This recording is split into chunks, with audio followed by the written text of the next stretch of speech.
सुप्रभात बच्चों।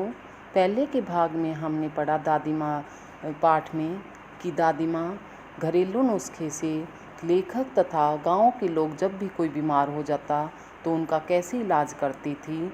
आगे का भाग अब हम पढ़ते हैं। किशन भैया की शादी ठीक हुई, दादी माँ के उत्साह और आनंद का क्या कहना। दिन भर गायब रहती, सारा दिन घर जैसे उन्होंने सर पर उठा लिया हो। पड़ोसी ने आती, बहुत बुलाने पर दादी माँ आती। बहन बुरा न मानना, कारप्रोजन का घर ठहरा। कारप्रोजन मतलब काम धंधा। एक काम अपने हाथ से न कर लूँ तो होने वाला नहीं। जानने को यूँ सभी जानते थे कि दादी माँ कुछ करती नहीं, पर किसी काम में उनकी अनुपस्थिति मतलब गैर हाजिरी वस्तुतः विलम्ब का कारण बन जाती। उन्हीं दिनों की बात है। एक दिन दोपहर को मैं घर लौटा। बाहरी निकसार में दादी माँ किसी पर बिगड़ रही थी। बाहरी निकसार मतलब जो घर से बाहर निकलते हैं तो उसके आगे जो गली होती है, जो रास्ता होता है, उसे निकसार कहते हैं। देखा, पास के कोने में दुबकी रामी की चाची खड़ी है। सो न धनो रुपए मैं सूद के आज दे सूद मतलब ब्याज।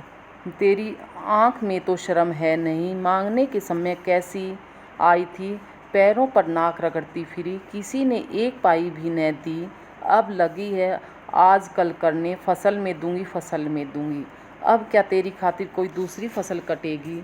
दूंगी मालकिन। गर्मी रामी की चाची रोती हुई दोनों हाथों से आंचल पकड़े। आंचल मतलब अपनी साड़ी का जो पल्लू है उसको पकड़ रखा था। दादी माँ के पैरों की ओर झुकी। बिटिया की शादी है, आप न दया करेंगी तो उस बेचारी का निस्तार कैसे होगा। निस्तार मतलब उसकी शादी कैसे होगी। हट हट, अभी नहा के आ रही हूँ। दादी माँ पीछे हट गई। जाने दो दादी, मैंने इस अप्रिय प्रसंग को हटाने की गरज से कहा। अप्रिय मतलब जो वो उसको डांट मार रही थी रामी की चाची को, उसके लिए लेखक ने कहा। बेचारी गरीब है, दे देगी कभी। चल चल, चला है समझाने। दादी माँ ने लेखक को ही डांट मार दी। मैं चुपके से आंगन की ओर चला गया। कई दिन बीत गए, मैं इस प्रसंग को एकदम भूल सा गया। एक दिन रास्ते में रामी की चाची मिली। वह दादी को पूतो फलो दूधो नाव का आशीर्वाद दे रही थी।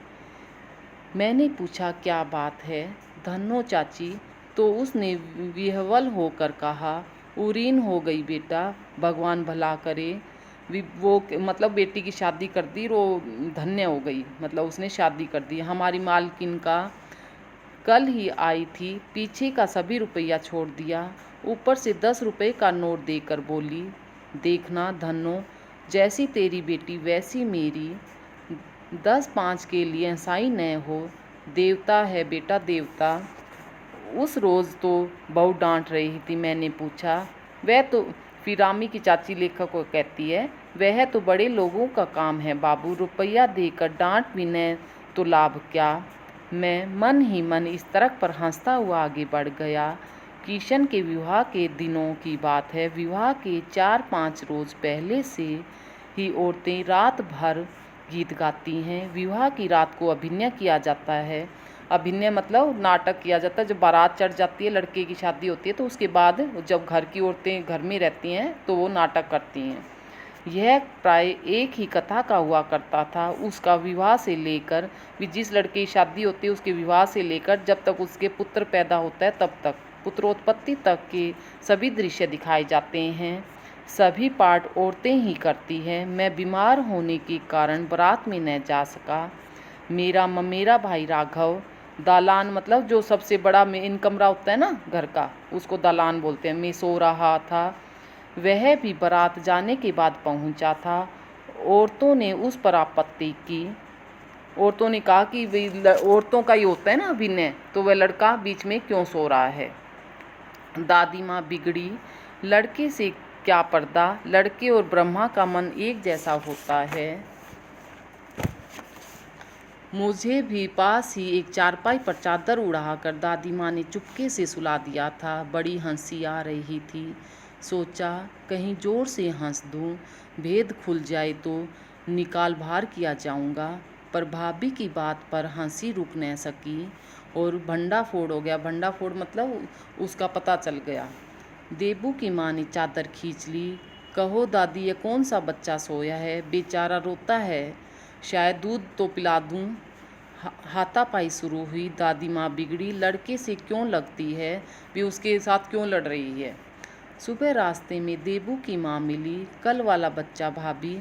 मैं वहाँ से ज़ोर से भागा और दादी माँ के पास जाकर खड़ा हुआ। वस्तुतः किसी प्रकार का अपराध हो जाने पर जब हम दादी माँ की छाया में खड़े हो जाते, अभयदान मिल जाता। स्नेह और ममता की मूर्ति दादी माँ की एक एक बात आज कैसी कैसी मालूम होती है। परिस्थितियों का वात्या चक्र जीवन को सूखे पत्ते सा कैसे नचाता है कि आदमी के जीवन में कैसी भी परिस्थितियाँ मतलब मुसीबतें आ सकती हैं। इसे दादी माँ खूब जानती थी, क्योंकि दादी माँ का भी जीवन मुसीबतों से ही भरा हुआ था। दादा की मृत्यु के बाद से ही वे बहुत उदास रहती। संसार उन्हें धोखे की टट्टी मालूम होता, क्योंकि उनको ये लगता दुनिया में सारे ही लोग ऐसे हैं जो एक दूसरे को धोखा देते हैं। दादा ने उन्हें स्वयं जो धोखा दिया, वे सदा उन्हें आगे भेजकर अपने पीछे जाने की झूठी बात कहा करते थे।